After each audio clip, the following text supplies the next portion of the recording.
Hello and welcome back to BS Rugby. Six Nations round 4 is just around the corner, and as a Wales fan, I'm very excited for Friday night as Wales welcome France to the Principality Stadium to kick off round 4.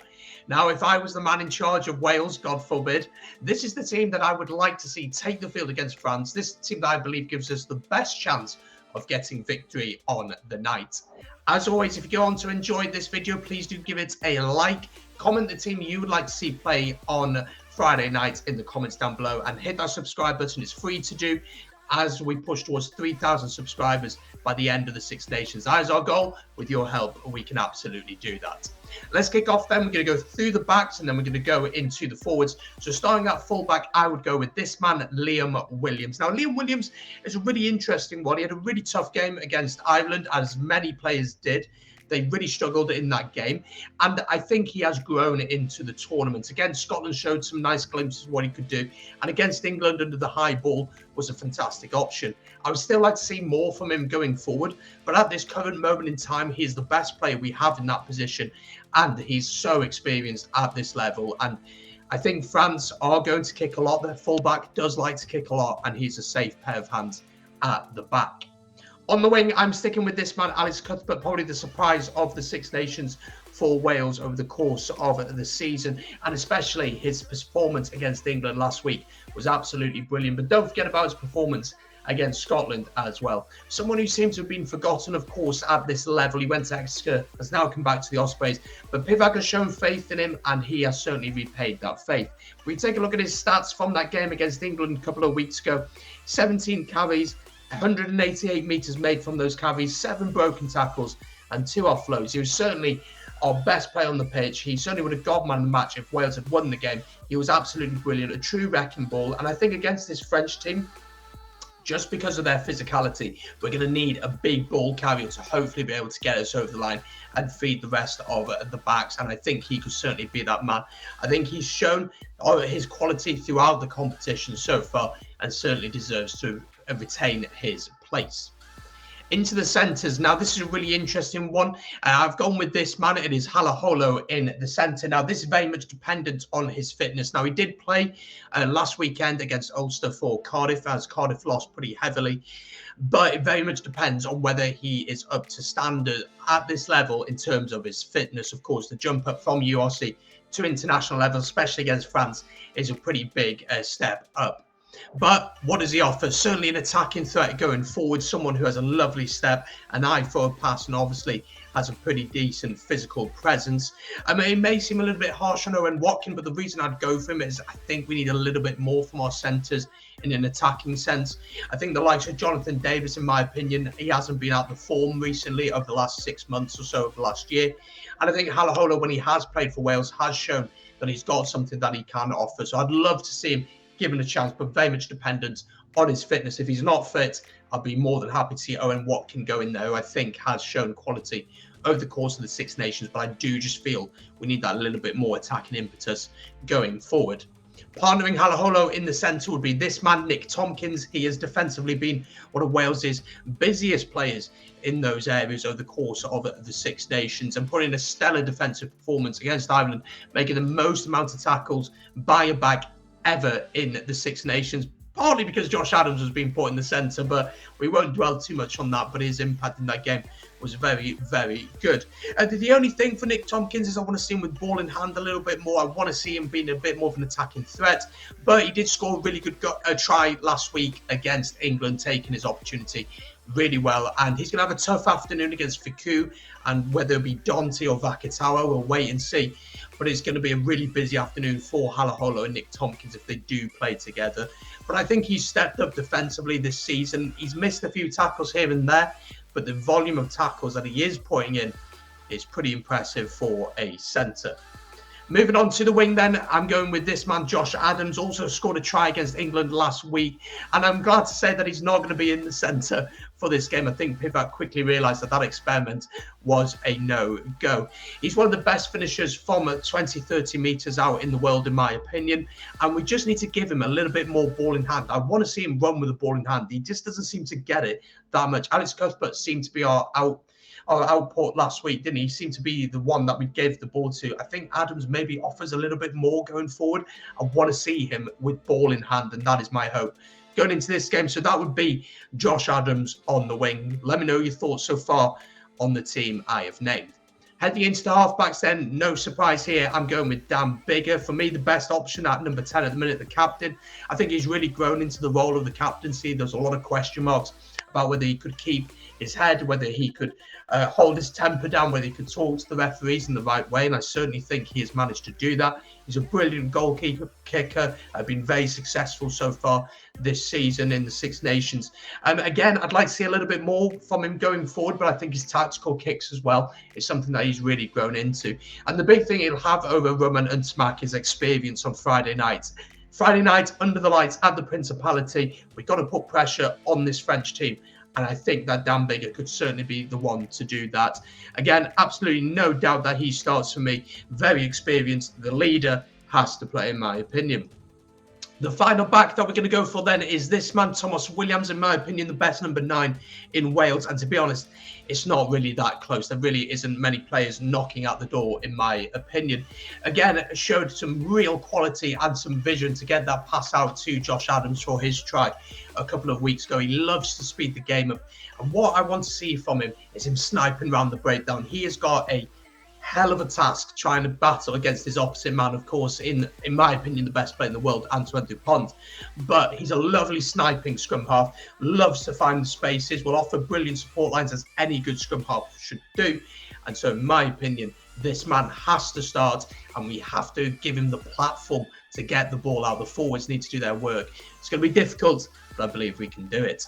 Before we get into the forwards, then, if you're enjoying so far, as always, like the video, comment your thoughts down below, and of course, hit that subscribe button. Make sure to follow all my social media. They are linked down below, and I try and post daily on there with any rugby breaking news, so make sure to follow me there for your latest rugby news.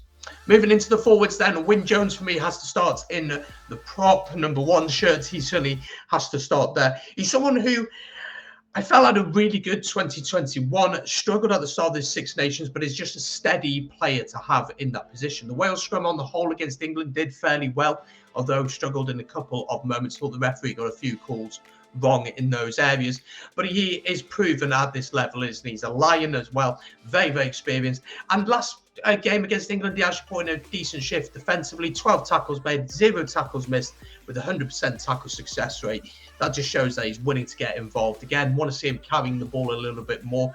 But you've got to say the scrum has improved, the line-out has improved, and he's certainly been a big part of that. Partnering him in the front row, then I'd go with Ryan Elias. Now, contrary to many people's thoughts, it wasn't his fault that Alex Don-Brandt got that pass. There was a foul, of course, on Adam Beard in the build-up, but we won't look at that too much. Of course, he has had to step up into the starting role in the absence of Ken Owens, who is currently out injured. And I think he's done pretty well. He's added tries to his game, with the driving maul now becoming a real weapon for Wales and something that we can certainly look to use. And he has been the one at the back of that maul, directing it and getting on the end of tries. Again, the lineup still does need some work. It's not perfect, but we're getting there. And my hope is that we will against France, because if you give France the platform to play, it's really tough to deal with that. But I think he's grown into the role, and I believe he deserves a start. Now, the next player, there's a lot of debate about this guy, whether he should be playing in this game. I have put Tomos Francis in there, but I want to caveat a few things on him. First of all, of course, the reports came out after the game against England that he should have been taken off a lot earlier for his head clash. According to the Welsh Rugby Union, he has passed all HIA protocols, which you have to believe that the Welsh Rugby Union are telling the truth about that. You wouldn't think that they would take a risk or such a thing. I know a lot of doctors and people within the world of the medical world have come out and said he probably shouldn't play. But if he has passed all the HIA protocols and he's passed fit and deemed fit to play, he's deemed fit. Yet it is on the play as well, to be honest. And I have not been part of those conversations naturally, so it's difficult to say. If he is fit, I think he should start. If he's not fit, there's no way that he should be playing this game. But if he's passed all the HIA protocols, we have to believe that he is fit to play. So for me, Tomos Francis should play. Again, had a very mixed Six Nations, I think, but I don't think we've got all that many options, to be honest, in the front row, in all honesty. And the quality off the bench, I'm not sure is enough to take over Tomos Francis. In the locks, then the first of the locks in the number 4 jersey, and someone who's really impressed me this Six Nations, it's got to be Will Rowlands, hasn't it? The Dragons man has been one of the standout performers this year for Wales, especially defensively. We'll have a look at his stats in just a second. Big shoes to fill in, of course, of Alan Wynne-Jones, who is out injured at the minute, and I don't think he'll be back for the Italy game. But yeah, I think he's really stood into the role, and I think he's put in some hell of shifts across the course of the Six Nations, and he does a lot of the dirty work, the things that you don't notice, the things that don't get the plaudits. But let me show you some of his stats. These are the 3 games that he has played this Six Nations. Defensively, he's been absolutely incredible. So against Ireland, he made 17 tackles with 0 miss, giving him a tackle success rate of 100%. Against Scotland, made a few less tackles, only 11, but still a decent number, missing only the 1, giving him a 91% tackle success rate. And against England, 11 tackles made, 0 missed, 100% tackle success rate, showing that he's certainly able to compete at this level. Again, an option at the line out, someone who has actually shown a little bit of a leadership quality, which I really like to see from him. But I want to see him with ball in hand. I want to see him being that big ball carrier and being confident to carry the ball. The number of carries he's making in games is a little bit on the low side. But against France, we're going to have to tackle and tackle and tackle and tackle. And he certainly has shown so far that he is certainly up to the task of doing that. Partner him, of course, is Adam Beard. Adam Beard, the vice-captain of Wales. Again, offensively and defensively been quiet, but done a good job. But what I really like about Adam Beard, one, he's a brilliant option at the line-out. The line-out has improved. The scrum has improved. The maul has become a weapon. But also, he's a brilliant option when the opposition have their driving maul, just to try and mess things up, get those arms going everywhere, similar to Luke Charteris back in the day. And I think he's going to be really integral to doing that. Of course, as I said already, the vice-captain, I want to see him step up a little bit more in that role and be a little bit more vocal and lead from the front. But I certainly think he has to start in this game. Now, the next guy I'm going for is a really interesting one in the 6 jersey. The back row is a really fascinating one, and I actually think we got some decent options heading into the game this week. Against England, we really struggled at the back row, and this is why I would put Josh Navidi back in the shirts. He was called up to the Wales camp at the start of the week, played for Cardiff against Ulster last week, similar to Halaholo. Step up from URC to international stage, especially against this French team. It's a big step up. But we really struggled out the breakdown. In fact, England won that first half and probably won the game off their ability to trap us in at the breakdown. We just couldn't roll away quick enough. Players such as Moriarty was getting caught in there. Basham was getting caught in there. And I thought when Jack Morgan came on, he did make a difference in the game, but I'm not sure if he's quite up to the level of competing with the back row that France could put out with the likes of Aldrit, Yelong, whoever they decide to go with. Josh Navidi, for me, we've missed him so much this Six Nations. His ability at the breakdown just to slow the ball down, be a bit of a menace, create problems for the opposition. Extremely experienced at this level. Will step back into the role. Will offer that physicality which we're going to have against this French team because their pack is just monstrous. So we're going to have to show that in this game. And I think he is the right man to step into the jersey. In the number 7 jersey, I'm going with TAINE BASHAM. TAINE BASHAM, for me, I think has been one of Wales' best performers over the last 6 months. He has shown a real lack of... He's not afraid to have a go. That's what I would say. He's not afraid to have a go. He always puts his body on the line. And last week against England, he did struggle a bit, being penalised at the breakdown, missing a few tackles here and there. But it was a very difficult first half for Wales in that sense. But he's shown that he's very capable of carrying the ball. And that's what I want to see from him in this game. Navidi, let Navidi deal with the defensive work. Yes, of course, Basham's going to have to ball shift in because of who we're playing against. But I want to see Basham with ball in hand. I want to see him carrying. I want to see him peeling off the back of a maul, off the back of a breakdown. I want to see him offering good support lines. I want to see him running hard. And he's got a good pair of feet on him. He's able to step plays. I want to see that from him on Friday night. It's going to be so difficult against France. But that's why I think Navidi and Basham as a partnership could work really, really well. Quickly, before we get to number 8, shout out to Ross Moriarty, who I thought performed pretty well against England. I think off the bench, he'd be a brilliant option just to bring that physicality off the bench if we need it.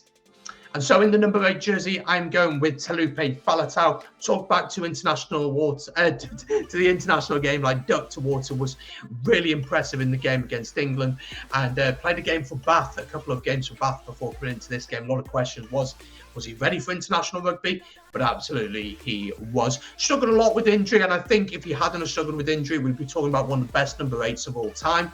I don't think that's too much to say. I really think he is at this level. And some of his stats from that England game, first game back against a powerful team in England.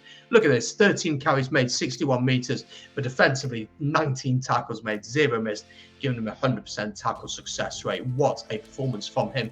Quality player, will peel off the back of that breakdown, will peel off the back of the scrum, carrying the ball in one hand as he always does, and showing that South Pacific Island flair.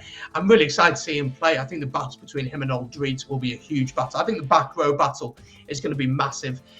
Whoever France decide to go with, they really have an abundance of talent in those areas and, of course, across all of the pitch.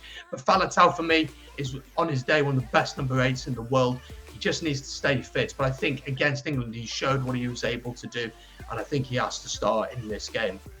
So there we go. That is my starting 15 to take on France. As always, if you have enjoyed, please do hit that like button, comment your thoughts down below, subscribe, trying to hit 3,000 subs. There'll be, of course, previews for all the games this weekend, and we're going to be doing watch longs for all the games this weekend on the channel, so make sure to subscribe, ready for that. And I'd be really eager, as I said already, to hear your team in the comments down below. Let me know who you pick. Let me know if you change things, if you disagree with me, if you agree with me, absolutely let me know. Follow my socials, they're all linked down below, and we'll be ready for this game against France on Friday night. Thank you very much for watching. Take it easy, folks. Stay safe, and I will see you very soon here on BS Rugby.